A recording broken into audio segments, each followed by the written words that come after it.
Hi hello నమస్తే. నేను చూపించే వీడియో ఇప్పటిది కాదండి, 2021లోది. అప్పుడు మా ఇంట్లో ఈ పెట్ మేము పెంచుకునే వాళ్ళం.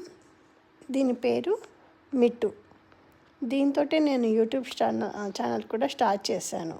అది కొన్ని కాపీరైట్స్ వల్ల ఆ ఛానల్ డిలీట్ అయిపోయింది. కానీ దాంట్లో చాలా వరకు ప్యారెట్వే ఎక్కువ వీడియోలు పోస్ట్ చేసేదాన్ని. ఎంత చక్కగా మాతో కలిసిపోయిందంటే భలే మాట్లాడేది మాతో పాటు. మేము ఏది చెప్తుంటే దాని వెనకాల ఒక సౌండ్ చేసుకుంటూ ఏదో దాని లాంగ్వేజ్లో అది మాట్లాడేది. కానీ చాలా మంచి కలిసిపోయింది. మేము ఎప్పుడైతే యూఎస్కి వస్తున్నామో అప్పుడు ఈ ప్యారెట్ని మా మరిది వాళ్ళ ఇంట్లో ఇచ్చేసాము. ఎందుకంటే తను పెట్ షాప్ రన్ చేసేవారు. ఆయనకి చాలా బర్డ్స్ అన్నీ ఉన్నాయి. ఇక తనకి ఇచ్చేసి వచ్చేసాము.